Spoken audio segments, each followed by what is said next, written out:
It was supposed to be just another ride. After a 12-hour shift behind the wheel, after a long string of passengers who spoke to their phones more than they spoke to him, after a lukewarm cup of coffee that had gone cold somewhere between downtown and the airport loop, Marcus pulled his dark sedan to the curb outside a gleaming hotel and waited for one last fare. He was tired in the way that only a man carrying too many responsibilities can be tired, not just in his muscles, but somewhere deeper, somewhere that sleep alone could never fully reach. The notification blinked on his phone. Pickup confirmed. He straightened his collar in the rearview mirror out of habit, took a slow breath, and told himself what he always told himself at the end of a long night: just one more, and then home. He had no idea that the woman he was about to meet would ask him a question he had not been asked in over a decade.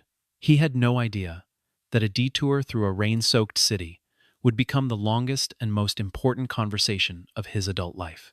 And he certainly had no idea that by the time the night was over, the life he had quietly accepted as permanent would begin, slowly and then all at once, to crack open like something that had been sealed too long. Marcus Tillman was 42 years old, and he wore that number the way a man wears a coat he has outgrown but cannot yet afford to replace. There were lines around his eyes that had not been there at 30, and a deliberateness to his movements that came not from slowness but from years of learning to conserve energy across long days. He was a broad-shouldered man, composed in the way that people become composed when they have lived through enough chaos to understand that panic rarely solves anything.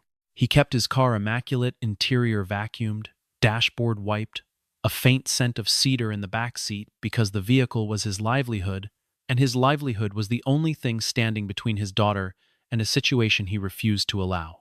His daughter, Lily, was 9 years old, and she was the reason Marcus had not given up on more days than he could count. He had not always driven for a living. That was the part of his story that most people who met him briefly would never guess, and the part that sat heaviest in his chest on the quiet stretches between pickups. In his early 30s, Marcus had run a small logistics and staffing company out of a 2-room office on the east side of the city. It was not a glamorous business, but it was his. He had built it from nothing, had hired 12 employees at its peak, had shaken hands with vendors and signed contracts, and stayed up past midnight, learning things that no one had taught him in school. He had read every business book he could get his hands on, attended every chamber of commerce event that let him in the door, and made every phone call himself because in the early years there was no one else to make them. He had understood, with a clarity that surprised even him, that running a company was fundamentally about relationships who trusted you, and why, and what you did to justify or betray that trust over time. He had been proud of it in a way that felt almost embarrassing now to remember, because pride before a fall is one of life's most reliable patterns, and the fall, when it came, was thorough. The recession had not been kind to small operators with thin margins and no safety net.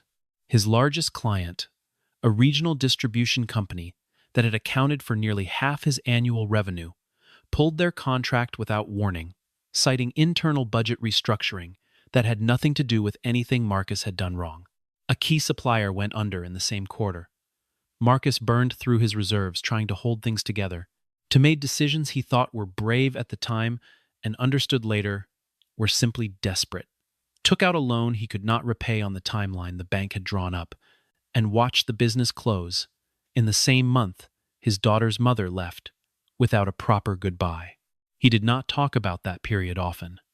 What was there to say that the outcome had not already said louder, and more completely than any words could? He had rebuilt slowly, quietly, without fanfare.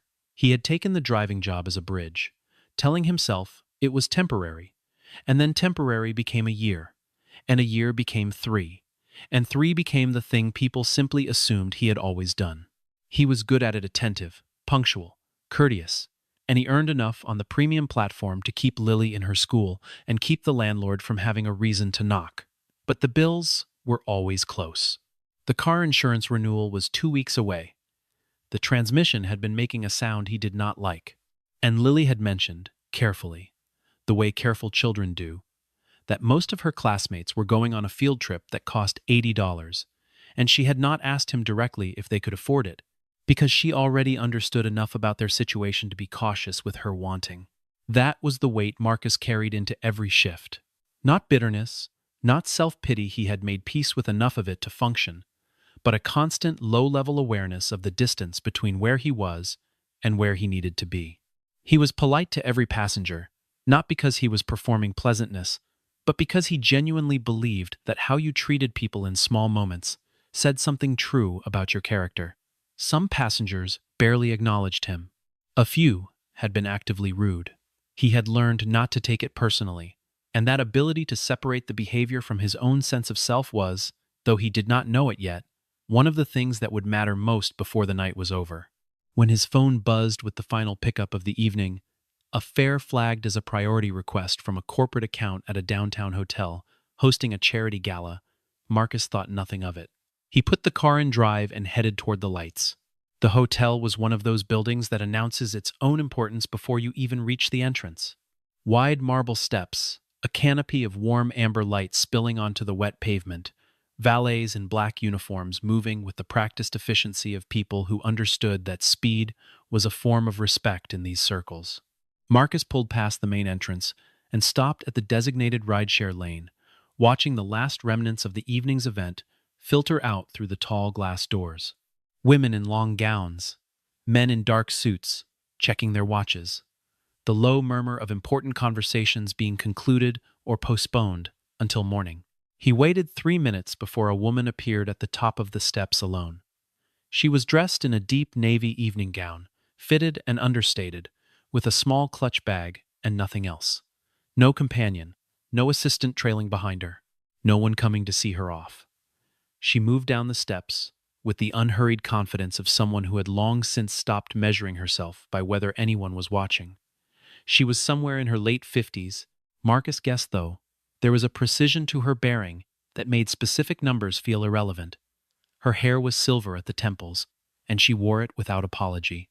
She looked, in a way Marcus could not have articulated immediately, like someone who had made hard decisions and learned to live with them. She reached his car and opened the back door herself before he could get out to assist, which surprised him slightly. Most passengers on the premium tier expected the door to be opened for them. She settled into the seat, closed the door with a quiet click, and looked at the address already loaded in the navigation, without acknowledging him directly. Then she pulled out her phone and began, immediately, to work. Marcus eased out of the pickup lane and into the street. He did not attempt conversation. He had learned to read the room quickly, and the room at the moment was telling him that this particular passenger had a full agenda that did not include small talk with her driver. That was fine.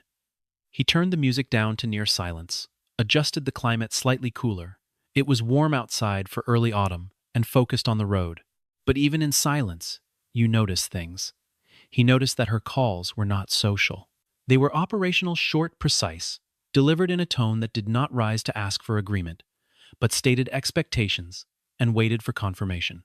She spoke about timelines, about a board presentation being moved to Thursday, about someone named Gerald, who apparently needed to have a direct conversation with legal before anything else moved forward. The figures she referenced were not small, contracts in the range of several $1,000,000, a development project in 3 cities, a partnership structure that sounded as if it involved more moving parts than most people encountered in a lifetime. Marcus kept his eyes on the road and his expression neutral, but something in him was paying close attention. Not because the wealth impressed him. He had driven wealthy people often enough to understand that money and wisdom were not the same thing. It was something in her manner, the efficiency of it, the way she never seemed flustered even when the person on the other end of the call clearly was. She had a quality he recognized from the years when he had been responsible for other people's livelihoods, a quality that had nothing to do with status and everything to do with knowing exactly what needed to happen and being willing to say it plainly. Then the rain came. It arrived without the courtesy of a gradual build-up. One moment the streets were merely damp from an earlier drizzle, and the next the sky opened and sheets of water reduced visibility to a car length ahead. Marcus slowed immediately and checked the navigation. The most direct route was through the underpass on Meridian, but the notification system was already flagging flooding in that corridor. He tapped the alternate route option and settled in for a longer path through the residential grid to the north, which would add at least 25 minutes to their arrival time. He mentioned this without drama, keeping his voice even. The fastest route was flooded. He was taking an alternate. She should anticipate additional time. She acknowledged this with a brief nod, finished her call, and set the phone face down on the seat beside her. Then, to his mild surprise, she spoke. Not about the rain, not about the delay, but directly and without preamble. How long have you been doing this? Marcus glanced in the rearview mirror. She was looking out the window at the rain-blurred city passing by, not at him, which somehow made the question feel less like small talk and more like genuine inquiry. 3 years on this platform, he said. Did some other work before that? What kind of work? Ran my own business for a while. Staffing and logistics. Closed it down about 4 years ago. She turned slightly at that. Not dramatically, not with any particular expression, but she turned. What happened to it? Most people did not ask that follow-up. Most people, if they engaged at all, heard the phrase small business and moved on to the next topic that interested them more. The fact that she pushed through to the cause of it made Marcus take a half-second more care with his answer. Economic timing, mostly, he said. Lost a major client right when my operating costs were highest. Tried to hold on too long, which made it worse. Closed on my own terms, rather than wait for the bank to do it for me. There was a pause. Outside, the rain hammered the roof in steady curtains, and the traffic slowed to a crawl around a waterlogged intersection where someone had stalled their car in 6 inches of standing water, and a very patient police officer was directing the resulting chaos. Marcus eased around the obstruction, patient himself, and waited to see if the conversation had run its natural course. It had not. Do you miss it? She asked. The business. He thought about lying, or about giving the kind of soft answer designed to keep the peace. Then he decided against both. Every day, he said simply. The traffic did not clear. A second intersection 2 blocks further north had its own complications. A delivery truck attempting an inadvisable turn had managed to wedge itself partially across 2 lanes, and the ripple effect spread back far enough that Marcus could see nothing but brake lights in every direction for several blocks. He turned on the hazard lights and sat. The woman in the back seat had not reached for her phone again. Tell me about it, she said. The business. So Marcus told her. He told her the way he might have told an old friend, not performing, not selling, just recounting. He described the early years, the grinding work of building a client list from nothing, the first time he had hired someone and understood the weight of being responsible for another person's income.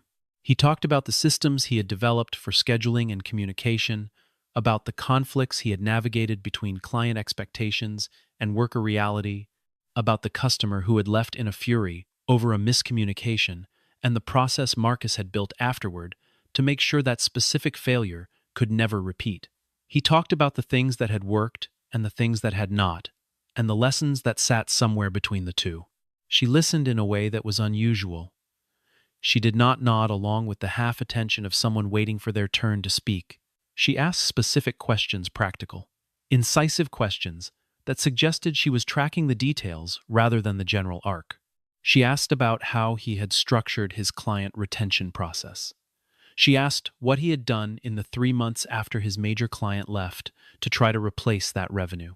She asked, with a directness that was somehow not unkind, whether he had considered pivoting his model at that point, or whether the decision had been made by events rather than by strategy.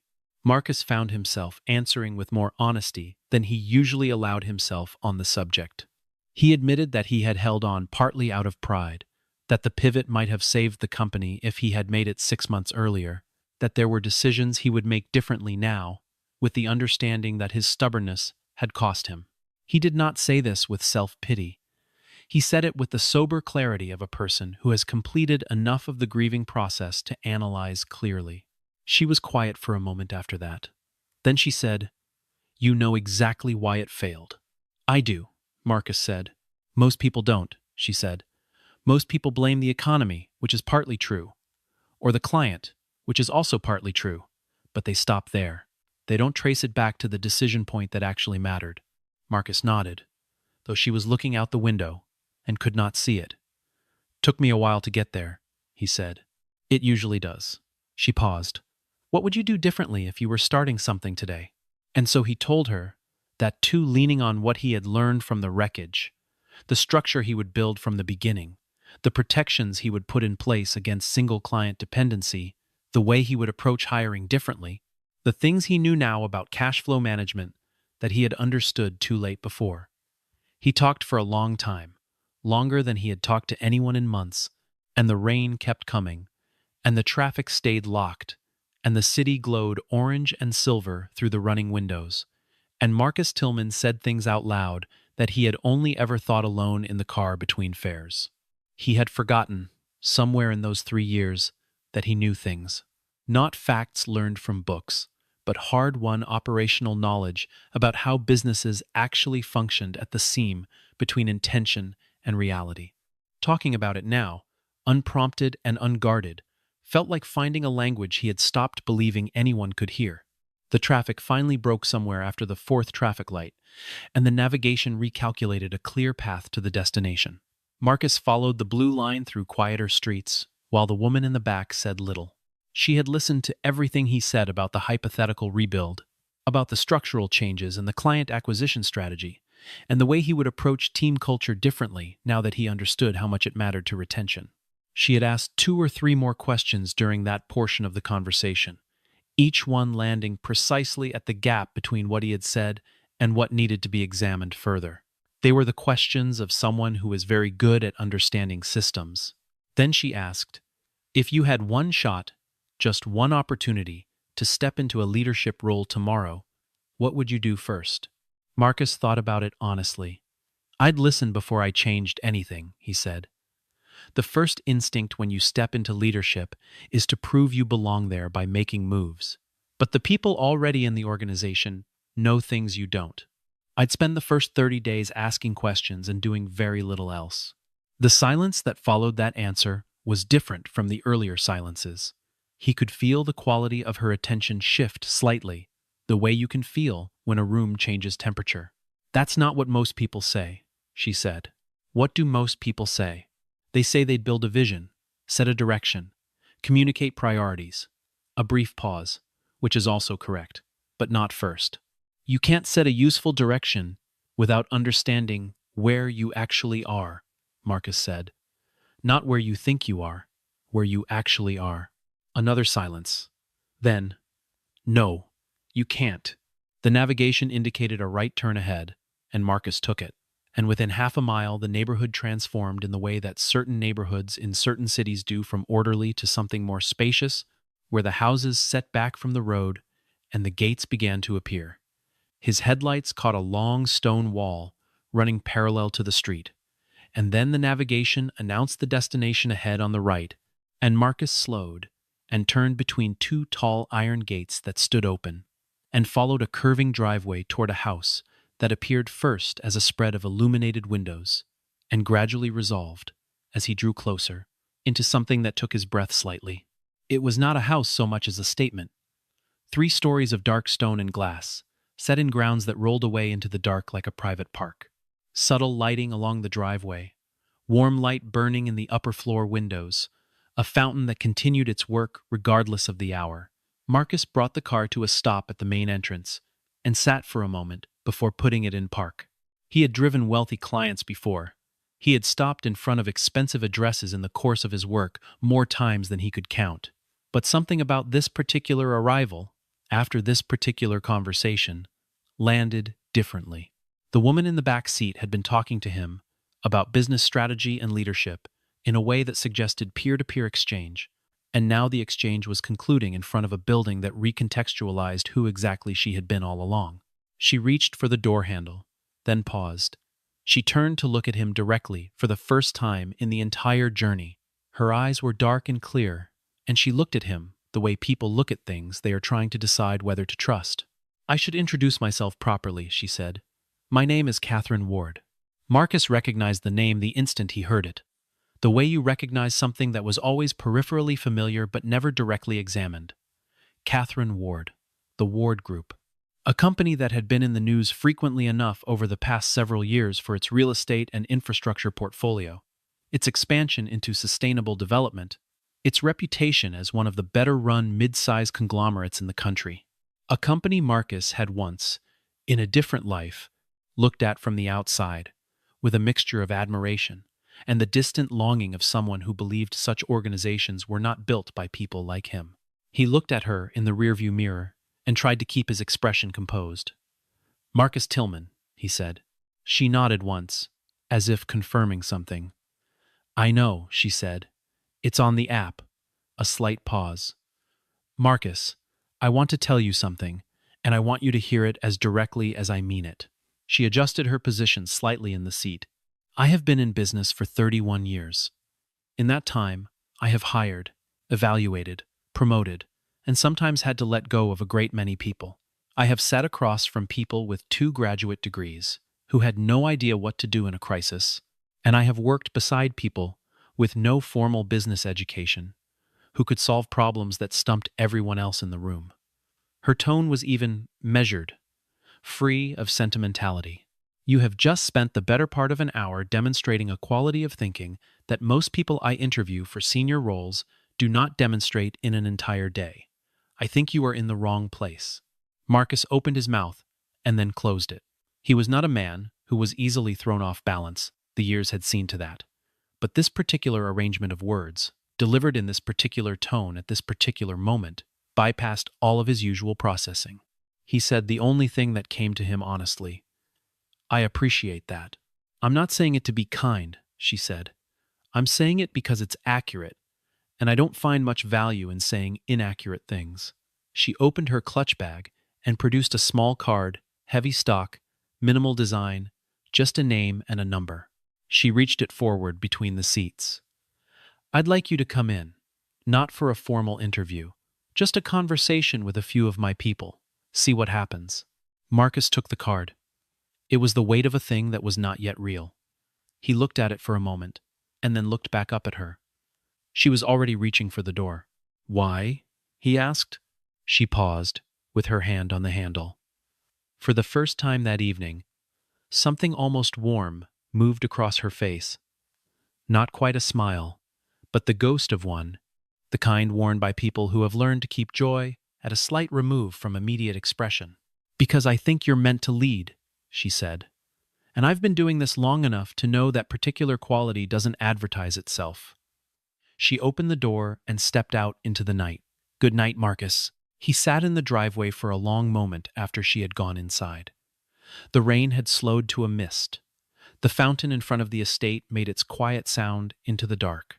He looked at the card in his hand, and then he looked at himself in the rearview mirror, and he thought about Lily asleep at home, and about the transmission making its bad sound, and about the field trip that cost $80. Then he put the car in drive and headed home. He did not sleep well that night. He lay in the dark of his apartment, a 2-bedroom unit he had chosen, specifically because the second room had a window that let in morning light, which Lily liked, and turned the conversation over and over in his mind, the way you turn a stone you've pulled from a river, examining it from every angle for the flaw that would explain it away.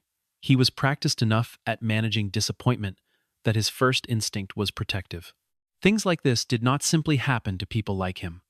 Wealthy people said things in the warmth of pleasant late-night exchanges and forgot them by morning.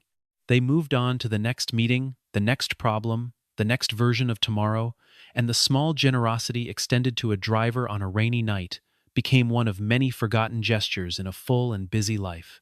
He had held on to hope before and been wrong about it, and the cost of being wrong again would not be lower than the first time. The card in his wallet might as well be a politely worded nothing, but even as he tried to reason himself down from it, another part of him, the part that had run a business and made payroll and believed things were possible before life corrected, that belief kept returning to the specific texture of the conversation. She had not been warm in the way people are warm when they want to be liked. She had been warm in the way that precision sometimes is sharp and clean and somehow bracing. And the questions she had asked him had not been casual. They had been the questions of someone with real purpose behind them. By morning, he had not resolved the debate inside himself. He made Lily's breakfast, walked her to the corner where her school bus stopped, came home, and checked his phone 3 separate times in the hour after she left. No email. He told himself this confirmed his original suspicion. He made coffee and sat at the kitchen table and opened his rideshare app to check the day's earnings projections. Then, just before 10 in the morning, his phone buzzed. Not a call, an email, from a domain he recognized immediately. 3 letters that made his hand tighten around the phone. WGI. The Ward Group International. He read the email standing up, in the middle of his kitchen, with his coffee going cold on the table behind him. It was brief, professional, and entirely real. A member of Catherine Ward's team was writing to request a meeting at the company's main offices at his earliest convenience. The meeting was described as an introductory conversation with members of the executive team, not a job posting, not a formal application process, an invitation. Marcus sat down. He read it again, then a third time. Then he set the phone face down on the table, stood up, walked to the window, stood there for a moment looking at the street below, and then turned around and picked the phone back up and wrote back that Thursday worked well for him. He drove Lily to school on Thursday and said nothing about where he was going afterward. He had told her only that he had an important appointment, which satisfied her because she was 9, and her concerns at 9 in the morning ran more to whether she had remembered her homework than to her father's professional calendar. He watched her disappear through the school's front doors and then sat in the parking lot for several minutes before pulling out. He was wearing the charcoal suit he had bought for his company's best year, and had dry cleaned twice since but rarely found occasion to wear. It still fit. He had chosen it carefully the night before, standing in the bedroom, with the lights on bright, trying to see himself the way someone else might see him walking through a corporate lobby. Not a driver, not a failure, not a man defined by the worst chapter of his story. Just a man, in a suit, going somewhere that mattered. The Ward Group's headquarters occupied the upper 7 floors of a building in the financial district. The kind of building that has a lobby with a ceiling tall enough to create genuine weather, where the sound of footsteps is absorbed, and the light comes from sources too well designed to be obvious. Marcus gave his name at the reception desk and was asked to wait in a seating area that featured actual art on the walls and chairs that had clearly been selected by someone who understood both aesthetics and the human spine. A young man in a pale blue shirt appeared within 3 minutes to escort him upstairs. He rode the elevator to the 28th floor and was led down a corridor to a conference room with a long table and a wall of glass looking out over the city in the morning. 3 people were already seated when he arrived.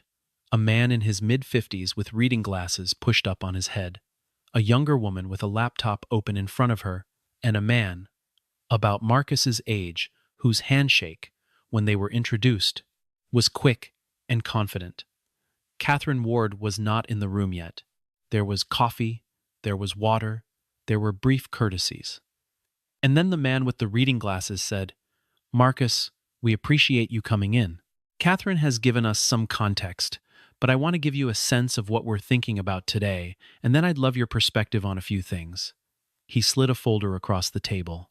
"This is a brief on a challenge we've been working through in one of our subsidiary operations. I'm going to give you 15 minutes with it, and then I'd just like to hear how you think about it. No right answer, no trick, just thinking." Marcus opened the folder. Inside were 4 pages, an operational overview of a regional services division that was experiencing both customer attrition and internal turnover at rates that were beginning to alarm the parent company. Revenue was flat. Staff morale indicators, where they existed, were pointing in the wrong direction. A middle manager had left recently and taken 3 key performers with him. The data was clean, and the problem was not subtle. Something structural had broken down, and nobody inside the organization could see it clearly enough to fix it. Marcus read through it once quickly, then again slowly. He set it down and looked out the window for a moment. 15 years of accumulated experience as a business owner, as a manager, as a driver, who had, in some ways, studied human nature at close quarters every day, for 3 years, moved through his mind with a kind of organized quiet. When the man with the reading glasses checked his watch and said, "All right," Marcus began to speak. He did not speak for long, but he spoke precisely. He identified, first, the thing that was not in the data, but that the data implied. The attrition and the morale problem were not separate issues.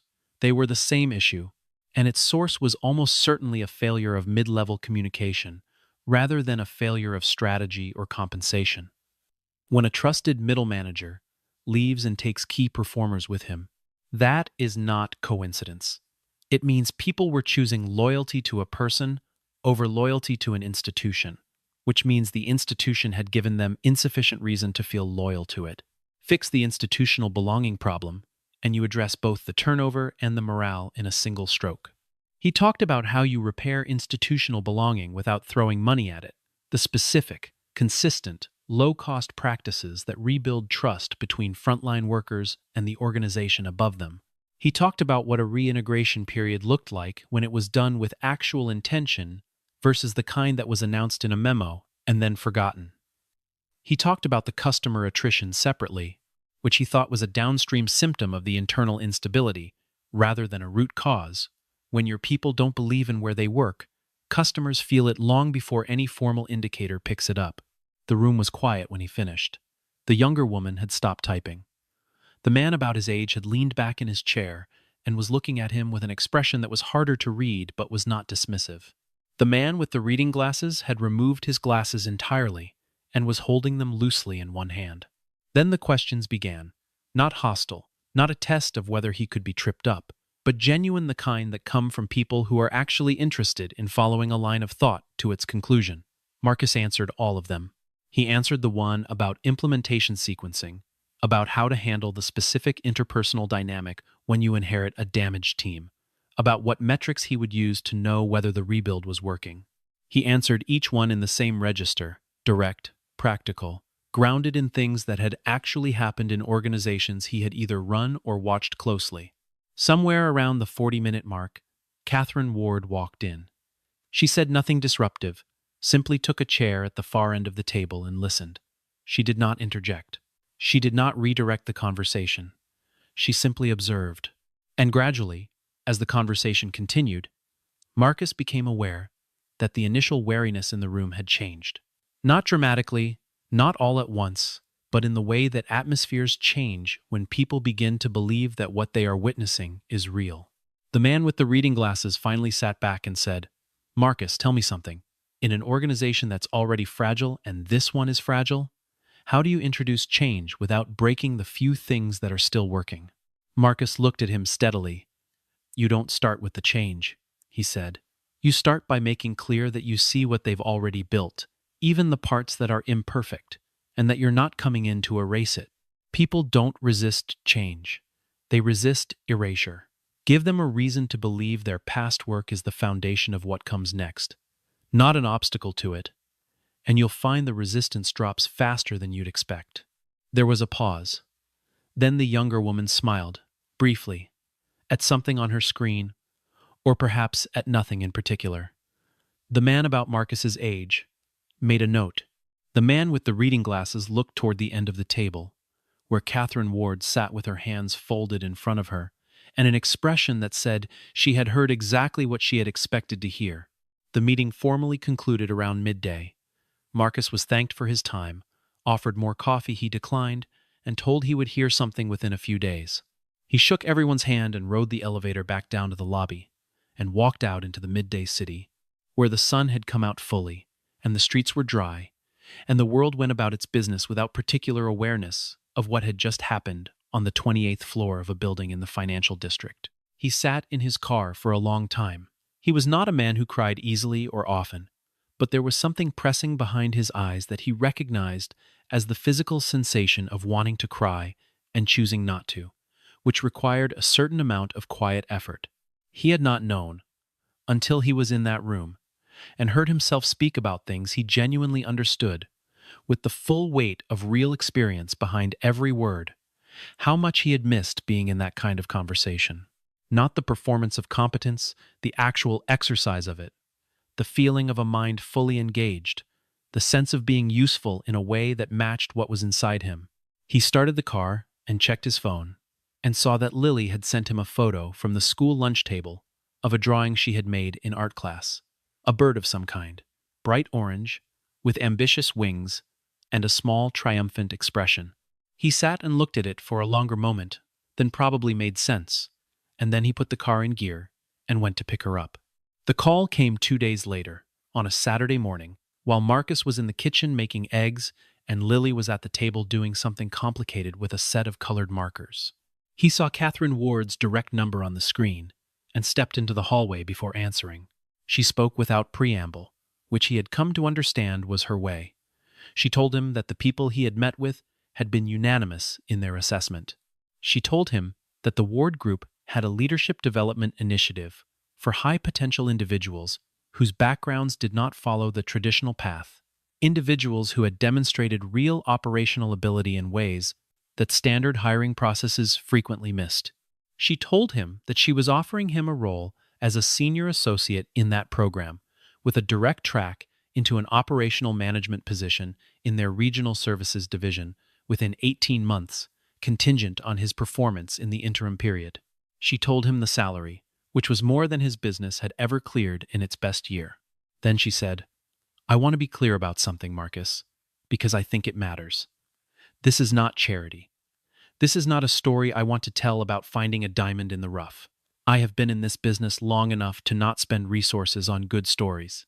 I am making this offer because your analysis of that brief was more structurally sound than what my own team produced in 2 weeks of internal review.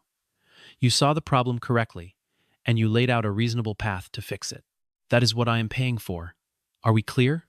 "We're clear," Marcus said. Another pause, shorter this time. "I'll have the formal offer documents sent Monday. If you have questions, call the number on the card. Do you have any questions now?"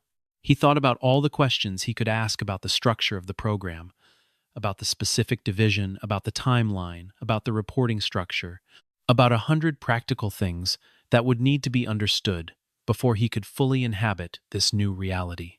But he thought about Lily's orange bird in the picture, and about the transmission that needed attention, and about 12-hour shifts in a dark car between a past he was carrying and a future he had almost stopped believing was available to him. "No," he said. "I'll read everything carefully when it arrives." "Good," Catherine Ward said. And then, in a tone that was just slightly warmer than her default register, not much, but enough to be audible, "This is going to work out well, Marcus. I'm not often wrong about people." He heard the call end and stood in the hallway of his apartment for a moment, with the phone in his hand, and the sound of Lily humming something tuneless from the other room, and the Saturday morning light coming through the window at the end of the hall in that particular slanted way it had, gold and unhurried, as if the day had all the time in the world. He accepted the offer on Monday. He gave his notice to the platform that same week, a brief, professional message, because even closing that chapter deserved to be done with dignity. He spent the 2 weeks of transition doing the practical things, arranging his schedule, handling Lily's school calendar, getting the transmission looked at and repaired so the car could be sold in good conscience, buying one more suit because the charcoal one should not be made to work too hard. He told a few people he trusted, people who understood enough of his history to appreciate the full weight of what had changed his sister in Philadelphia, the mechanic who had kept his car running and never once asked why a man with his mind was driving strangers around a city, an old friend from the business years who said simply, "I knew it," and said nothing else because nothing else was needed. He did not make a large announcement of it. Some things are yours, to hold quietly for a while, to carry in the chest where the old weight used to be, warming slowly from the inside out before they are ready to meet the air. On his first day at the Ward Group, he arrived 15 minutes early, which was old habit and also choice. He was shown to his office, a real office, not a desk in an open bullpen, but a room with a door and a window. And he stood at that window for a moment, looking out at the city in the morning. Not the same view as from the 28th floor, but close enough, clear enough. A city that looked different from inside an office than through the windshield of a car, though what had changed was not the city, he thought, standing there, about the number of people he had driven in 3 years, thousands of them, in aggregate business people and tourists and students, and elderly passengers, making their slow way to medical appointments and couples, in the middle of quiet arguments and executives, conducting their affairs through speakerphone in calm, the back seat, as if the car were an extension of their offices. He had listened to hundreds of conversations about money and power and success and failure, and all the ways that human ambition arranges and rearranges itself across a city. He had moved through all of it as the person who drove, invisible in the way that service workers are rendered invisible by the habits of those they serve. And he had carried, through all of it, without performance or announcement, the understanding of what he knew, the operational instinct, the leadership intelligence, the ability to read a room and identify the real problem before the stated problem and hold a steady course through uncertainty. He had carried it every night and brought it home and set it down beside Lily's backpack by the front door and made dinner and checked homework and carried it again the next morning. He had not lost it. Difficult circumstances do not dissolve what a person is made of. They compress it, sometimes to a pressure that feels unbearable. But what is real survives compression. Catherine Ward had not given him that. She had simply provided the conditions where it could be seen. Marcus would never be someone who believed that a single conversation had made him who he was. He was 42 years old, and he had been shaped by 100,000 experiences and choices and losses and recoveries, and by a daughter who needed him to remain intact, and by the years of discipline required to remain intact under real pressure. You do not build that kind of endurance in a single evening. You build it in the ordinary days, in the thousands of decisions to keep going when the reasons for going are thin, and the reasons for stopping present themselves with far more clarity and sympathy. You build it in the way you treat people when you have every reason to be curt and choose not to be. You build it in the keeping of promises, in the maintenance of standards no external audience is watching you uphold. Marcus had been building it for 42 years without realizing that it was infrastructure for something. But he believed, without sentimentality, that certain moments in a life operate as hinges, that before and after them, the trajectory is different, not because of what was given, but because of what was required and answered. The night of the rain had been that. Not because a wealthy woman had descended from a gala and bestowed opportunity upon a deserving poor man. That version of the story was too simple to be useful and too comfortable to be honest. What had actually happened was quieter and more interesting. Two people, caught in an unplanned pause in an otherwise scheduled world, had talked honestly about things that mattered, and one of them had recognized in the other a quality that had no biography attached to it, no credential, no title, no address, just the quality itself, speaking in real time, in the language of someone who had learned their lessons the hardest way. There is a certain kind of person who, when they meet talent that has been buried by circumstance, does nothing about it because doing something is inconvenient, because the category of who belongs where is already established, because it is always easier to move with the current of assumed hierarchy than to look at a single person and say, I see something different here. Catherine Ward was not that kind of person. That was her contribution to what happened. The talent was always Marcus's. He had driven thousands of people through thousands of nights. He had arrived and departed and moved through the city as the instrument by which other people reached their destinations. And on one particular night, in the rain, without planning for it, without asking for it, he had arrived at his own. He had driven a CEO home, and somewhere in the length of that drive, through the flooding underpass and the stalled delivery truck, and the questions that were actually listening, and the rain that showed no interest in anyone's schedule, he had driven himself somewhere too. Not to a mansion on a private road, not to a salary that meant Lily could go on the field trip without him having to count the days until the next pay cycle, not to an office with a door and a view of the city, to the place where he had always been going, to the work he had always been built for, to the version of his life that had been waiting, patient and intact, on the other side of everything that had tried to convince him it was gone. The morning light came through his new office window. At the same angle it came through everything impartial, indifferent to biography, illuminating whatever happened to be in its path. Marcus Tillman stood in it with his coffee and his view and his first day ahead of him. In the next room, people were arriving, setting down bags, beginning the business of the day. His name was on the door. Not a name someone had given him permission to use his name, the one he had carried through all of it, which had meant something before, and meant something still, and was about to mean something more. He had spent years moving other people forward. Now it was his turn. He set down his coffee, adjusted his jacket, and opened the door.